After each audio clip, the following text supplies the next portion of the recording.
Hello and welcome to the Cal Parents live online chat. Today's guest is Associate Vice Chancellor and Dean of Students Joseph Greenwell.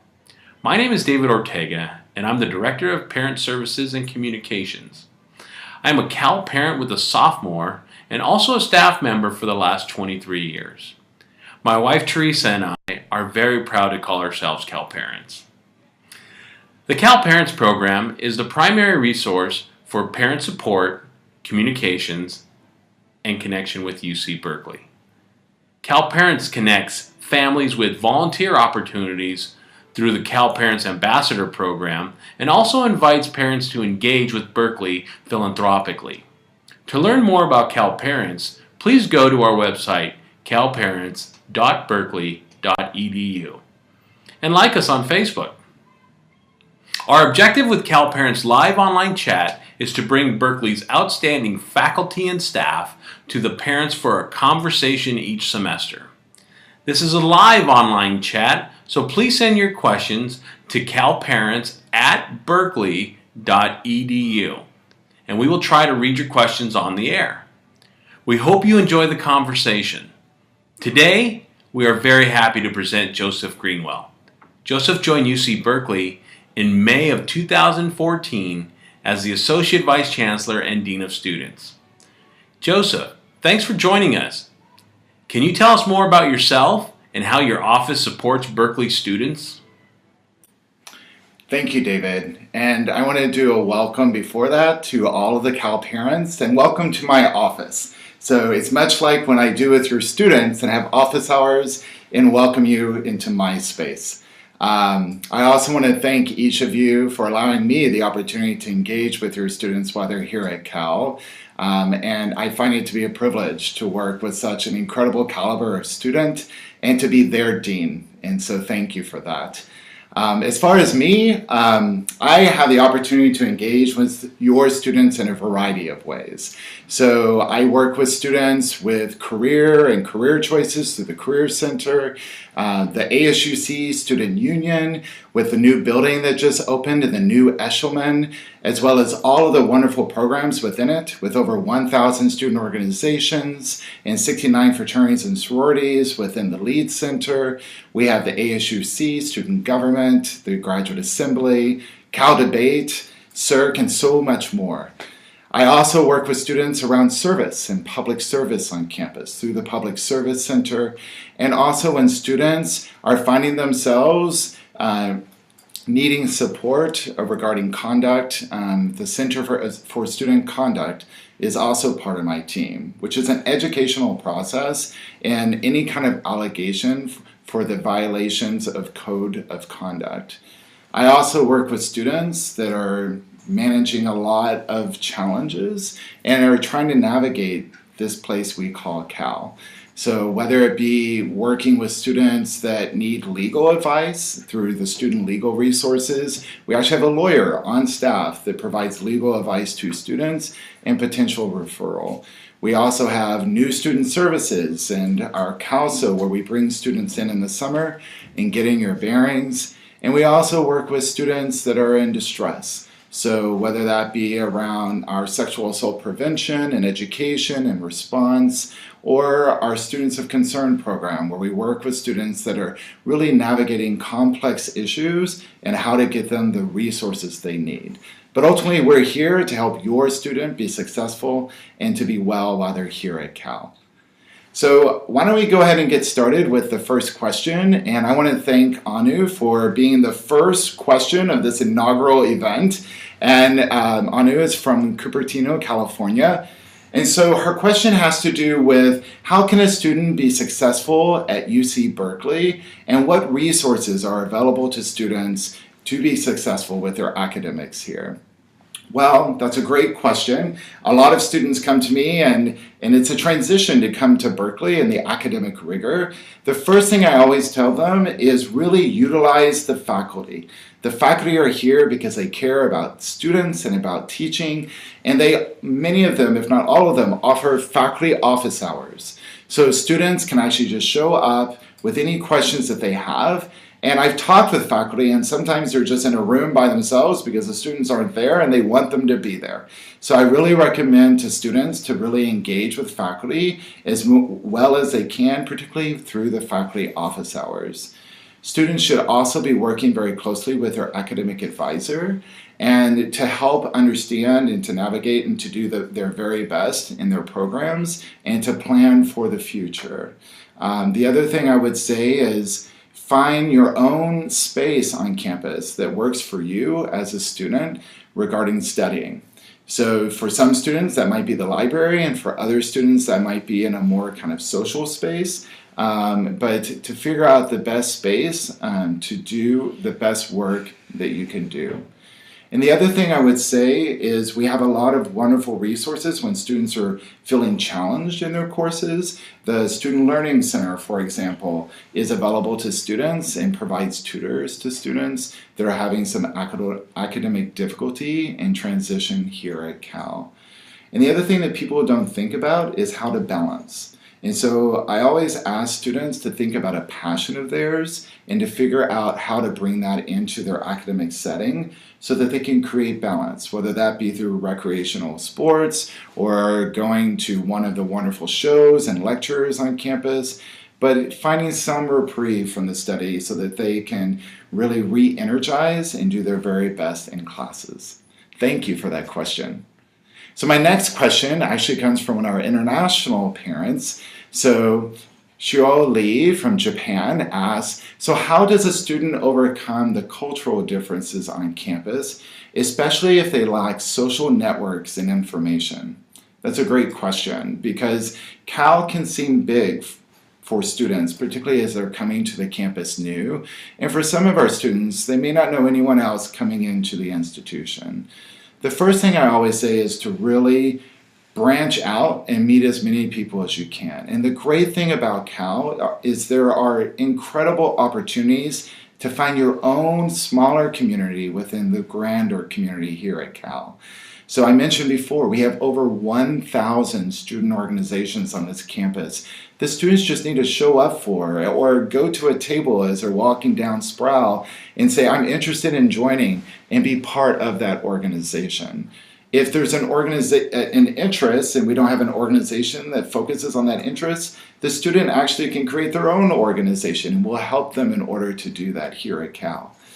We actually have an incredible, vibrant fraternity and sorority system on campus with over 69 chapters that people can participate and students can participate. We have engagement opportunities in our equity and inclusion area and a variety of community centers that students can connect and find community in. For our international students bio, our Berkeley International office provides a variety of resources and networking opportunities, including a coffee session where students can just come together on Wednesdays and meet each other and make connections in that space. Whether it be rec sports, whether it be hanging out on the lawn, really find your passion and engage in a smaller community, and that's going to help you in your transition to Cal. Let's go to our next question. This question comes from Joan from San Diego, California. So Joan asks, what do I do if I think my child may be having some mental health issues like depression, and she doesn't want to talk to anyone about it? Joan, I really want to thank you for that question. Mental health is something that's on my mind a lot because I think there's a lot of still stigma that's placed on by society regarding this particular issue. And that might be why students find it hard to actually reach out for help. I myself want students to know that there is no shame in asking for help no matter what the issue might be. I actually think it takes incredible courage to ask for help.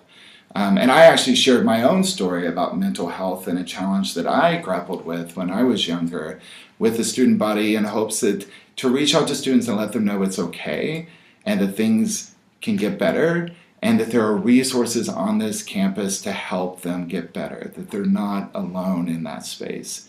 So The student, if they're living on the campus, I really recommend that they reach out to their RA, their resident assistant. They can have some confidential conversations in that space, understanding though that the RA might need to reach out for additional help depending on what the situation might be for that student. We have an incredible TANG center with the counseling and psychological services on our campus. So a student, they offer emergency counseling that a student can go to on that day. They can also sign up for the general counseling on campus. And they also, after hours, have a phone call that students can reach out to if they're needing support when their operation hours are not available. I want students to know too that they can reach out to me if they're wanting just to figure out, they're having some challenges and they're having a hard time to navigate those spaces and they're not sure where to turn to. They can always reach out to me as well. I have office hours. I'm on social media everywhere with students. They can reach out to me by email. But we'll do what we can to get your student the support that they need. The other thing that happens sometimes, even if a student doesn't come forward, is that we have mechanisms in place for our community to inform us if they're concerned, just like you may be concerned about your student. And so we have a care report that members of our community can submit to us on the Dean of Students website, in which we, based on that information, will do the appropriate follow-up and to really look at this in a holistic way and what support is needed for that student. So mental health is something that students sometimes are challenged with, and we want them to know they're not alone and there's a lot of support for them here at Cal. So our next question, actually we've had a variety of questions coming from parents on a hot topic, and that topic is campus safety. And so wanting me to talk a little bit about campus safety, both on campus and campus safety off campus. So one great thing about Cal and my position, I have the opportunity of working very collaboratively with our police department, so UCPD. We have a full police department that is on campus and serves as a resource for students that are on the main campus and living in our residential communities. We also have a very strong connection with Berkeley Police, understanding that we have a variety of students. The majority of our students live in that community. And so that relationship is strong so we can best support each other in supporting our students. What I tell students is to be smart and to utilize the resources, particularly at night on our campus. So we have the Bear Walk that starts at dusk and goes to about 3 in the morning. The students can call and get an escort on campus into their residential community. We also have a shuttle service that runs around the same time. And then we also have an escort service, a door-to-door service that runs in the earlier mornings from 3 in the morning until 5:30 in the morning. What I really want students to know and to understand is to be smart and to be safe. We do live in a metropolitan area, although we have a great police force and we have a variety of mechanisms and resources available to you. It's really it really matters to be smart on our campus. So when we're walking around at nighttime, unplug. Take off your headsets and the music and so that you're aware of your surroundings. If you see anything suspicious, be active in that and give the call to the police. Don't think about it twice, but you can give them a call and let them know that you're seeing something on the campus that you want to make them aware of, and then they'll come and they'll look at it. But be smart in this campus environment. We are relatively safe. I feel safe on the campus, but I can tell you what, when I walk home at night, I unplug and I follow my own advice, and I hope your student will as well. I did want to share a little bit of information. If a student is in an emergency situation, students will often call 911, and that's okay. But UCPD also has their own emergency line that students can call. That number is 510-642-3333. Let me repeat that for you, just in case, okay? That's 510-642-3333. And what that number does, it goes straight to our dispatch, particularly if the incident is happening on campus, and then our police will immediately respond to that. So be well, be safe, and tell your students to be smart. We also have had several questions regarding wellness, and particularly around alcohol and alcohol prevention on our campus, and how our campus addresses such issues. We do a variety of things on campus. Actually, we do a program, an educational program for all incoming students. That's an online tutorial that's called alcohol.edu. And what's great about that program is it actually gives us statistics, not based on names, so your student didn't have to worry about that, but basic aggregate statistics about our students and how they relate to alcohol. And it provides comparative data across the country. Actually, what I'm happy to say is comparative across the country, we are either equal to or lower than many of the other colleges and universities on our campus in those spaces. We take a proactive approach. Not only do we do the online training for all students coming in, but we also have what's called Bear Pact, which addresses several issues, and one of those is alcohol and alcohol on campus. Particularly as students are coming in as new students and are getting acclimated to this environment and trying to educate them how to be safe, what the policies are, and what resources are available to them on campus. The Tang Center, again, does a lot of work around wellness and preventative work, and we have a program called Party Safe. And Party Safe actually works with all entities that host parties in talking about key components to having safe events. For example, making sure there's ample water available at all events, or making sure that there are sober monitors that are working with and actively engaging participants in those spaces. But that particular program is a program that is not just on our campus, but it extends to all of our residential students in the community and supporting them in those spaces. We also do a lot of work with the city through our Happy Neighbors program and a variety of other programs where we partner with our city. For example, our UCPD and our Berkeley Police Department actually pair up, particularly during the beginning of the year, which is a critical time, particularly for new students as they're coming onto campus and getting acclimated. And they actually do patrols together and engage with students together around healthy behavior and to really help educate students. We actually have professional staffs who are actually out there and doing the same. And we try to take a proactive approach in those situations. If students are really struggling with those issues, I do want you to know that there are resources available in our Tang Center as well, and they can reach out and get counseling in those spaces. Again, I want students to feel comfortable in reaching out for the support that they need, and we have a variety of resources available to them.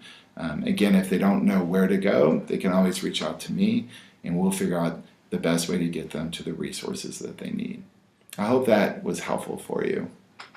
So I want to do a reminder. So we're opening up for additional questions. So you can email calparents@berkeley.edu and continue to provide questions to us here so I can answer them as best I can. In the meantime, I wanted to share a little bit with you about kind of my philosophy and how to create community and how I engage with your students as more questions are coming in. So I want every student to know and to feel comfortable with me as their dean. And yes, that's 36,000 students. And people often ask me if I have any children of my own, and I say no, but I have 36,000 amazing Cal students. And some of the ways that I do that, because I am just one person, is I really try to be out there with students, try to be engaged with them on Sproul Plaza, when I'm invited to events, either to speak or just to participate. I try to attend where I can. For the students living in their residence halls, I do what's called Hot Cocoa with the Dean, and it's an opportunity for me just to kind of have some chill time with the students and get to know them as people and as humans and hear their stories. And it's also an opportunity, there's a formal component to it where students can ask me questions, whatever is on their mind, and for us to have dialogue and to hear about what their experience is like at Cal and what questions they may have or even concerns that they may have, at this point in their college career. I'm also pretty active on social media. So I'm on Facebook, I'm on Snapchat, Snapchat was a new one this year. I'm on Instagram, I'm on Twitter, and I really encourage you to encourage your student to interconnect with me. I try every day to go in to Facebook, for example, and wish all the students a happy birthday. They're having a birthday on that particular day. And I try to show students through those social media kind of a part of my life and what student life is like, and to give them an idea of different things that maybe they haven't even considered participating in, and that they might pique their interest and be involved. If you want to follow me too, I welcome it, and so just look for @Dean Greenwell and join me on Facebook or any of the others, and I welcome you to also participate in that. Wow, look! So we have another question. So this question is from Heather from Glendale, California. Thank you, Heather. So Heather's question is, my daughter is in her second semester and currently living in the residence halls. What are the housing options for students during the summer if they're attending summer school at UC Berkeley? So great question. I appreciate that, Heather. So we do offer housing for summer enrollment and that students can participate in.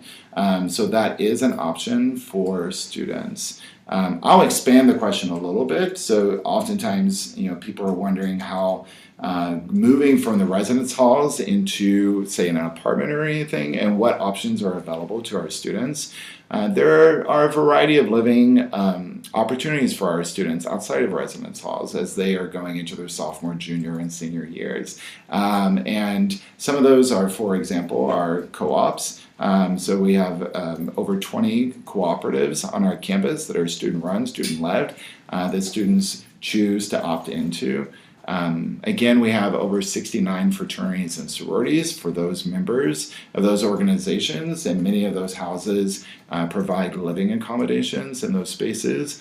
And then students choose to live in apartments. I often talk to students, and they want to move away from that kind of residential hall experience and moving into more of an apartment experience. And so sometimes, for example, student organizations members will get an apartment together, and sometimes those apartments continue to stay within that organization over time, or people on a freshman floor may decide to roommate together and then find an apartment, or find a sublease through an upper class student. So there's a variety of ways and mechanisms that students look at housing and figure out what's in the best interest of them as they are moving in that transition from the residence halls into our campus community.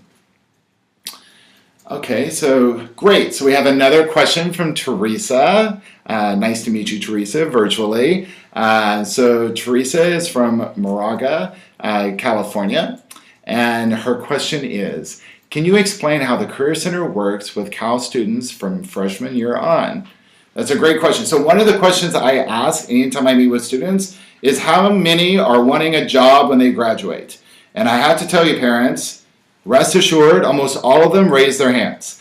A few of them don't, and I pull them aside and we have a conversation about what that means, but they're excited about grad school, so they're looking a little in a different direction. So with Career Service, we have an incredible career center on campus. It's located centrally on Bancroft, right across from the Student Union, and they offer a variety of resources to students from freshman to senior into alumni that have just graduated from our campus. So I really recommend to our first year students to go ahead and start utilizing their resources from the get-go. They'll look at resumes and do resume critiques, for example, and we also offer a variety of internships and externships in which those are all posted through our Calypso, which is an online program that shows job opportunities both on campus and internship and externship opportunities off campus, many of which are paid and some are not, some are volunteer. But students then can apply for those opportunities at any point in their college career. They provide a variety of career expos and job placement opportunities where students can meet one-on-one with a variety of employers. And although the majority of students that come to those events are upper class students, because that's where their heads are at that point in time, I really recommend for first years to go ahead and go dress up, have your resume ready, and talk about internship opportunities and really practice those interview skills early on. So by their senior year that they are feeling more comfortable in that setting, in those spaces. So the Career Center offers a variety of spectrum, and we really look at career development from the moment the students get here through their experience as seniors here at Cal. So thank you for that question. Great. So the next question we have is Ted from Ladera Ranch, California. Hi, Ted. So what do you see as your department's top priorities, challenges, and opportunities? Wow, that's a big question, Ted. I see my position as really being an advocate for students and really looking out for the welfare of our students. And when I mean welfare, I mean in all complexities of it. So many of my priorities are, one is to create a sense of community and belonging for all Cal students. And so like I talked before about some resources and ways to get engaged and find your community, I recognize that sometimes students have a hard time doing that, and I want them to know that they can reach out to me and reach out to my team, and we can dialogue and figure out the best spaces for them and the best resources for them to get them connected on campus. Wellness is a top priority for me, whether that be around mental wellness or physical wellness that manifests from stress and that happens in a campus environment. I am very aware that your students are top achievers, that they really stretch themselves to do their very, very best. And so I want to make sure that they counter in balance and that they are aware of what that's doing to them in their bodies, and to be really cognitive about their wellness.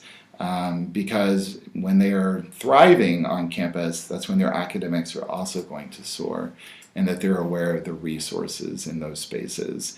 And then the last thing I would say is a priority is making sure that on a campus that is large, that students are able to get the information that they need to get to the resources that are needed by them. And I'm actually redeveloping the Dean of Students website, for example, and it's going to be a portal that students can go into to get access to engagement opportunities throughout the campus or wellness resources throughout the campus. So figuring out ways, and I've been working a lot with students and hearing from students how to get information to them, and figure out ways to make this place easy to navigate for your student while they're here at Cal. One more question for the purposes of this, and then we can, I'm happy to take additional by email and address after the fact. But Al from Denver, Colorado, nice to meet you, Al. I hope the weather is good over there. It's been really nice and pretty over here. So what is your favorite part about being Dean of Students? It seems like it could probably be very busy and stressful overseeing so many departments on campus. Thanks, Al, for recognizing that. It can, there are days that can be challenging. I have to tell you, though, sometimes I have very late nights on the campus because that's when students are available. And I don't want students to always feel like they can come to me. I have office hours that they can sign up that are during the day that they can come to me. But I feel that it's important to engage with them where they are. And there have been times, I have to tell you, I'm a little tired when I'm going into those settings. But what I love most about this campus are your students and those engagement opportunities, and hearing about their passions and hearing about their challenges and figuring out ways of making this the best experience that it can be. And I have to tell you, the hot cocoa thing, I get home at midnight because I take BART and a variety of things to get home. But I am so amped up after those meetings with students. I go in maybe a little bit tired, but that engagement really energizes me. People ask me that all the time, and I have to tell you, the students here are exceptional. Not only do we have students that have incredible academic capabilities and are able to navigate the academic rigor of this campus, but we have students that are so focused on others and are so committed to equity and social justice and making change in this environment. And to me, that creates the most special student population that there can be. So really, and I mean that sincerely, I've been on some great campuses, including a campus down the bay that we speak not its name, and the students here are exceptional. And that's what excites me. And even in those stressful days, that's what keeps me going. So thank you. Thank you for sharing your students with us. So I want to thank each of you for being and participating in this inaugural event. As an inaugural event, I want to apologize that we were a little bit on Berkeley time. If you're here at Berkeley, we never start on time. And so that happened a little bit with us as we're learning the technology. So thank you for staying with us through this particular session. I want to also thank particularly all of you Cal parents that sent in questions, and happy to continue a dialogue with you. You'll see me at events on campus as well. And when I tell the students, and I'll tell that to you as parents, look for the bow tie. So I wear one every day when I'm on campus because I want students to be able to easily identify me and feel comfortable to come to me and ask me whatever questions they have, or just get to know each other as people. And so for those of you joining us tonight, I wanted to let you know that if you liked what you heard or missed a couple of things, or if you want to share this with your friends that you know that weren't able to participate tonight, that you can do so. This will actually be posted online on the calparents.berkeley.edu website, and it's also going to remain on their YouTube station. So again, I want to thank you for being here with me tonight. It's been an honor to share this moment with you, and I want to thank you again for allowing me to be your student's Dean of Students. And I hope you'll connect with me on social media, and I look forward to seeing you back here at Cal. Go Bears!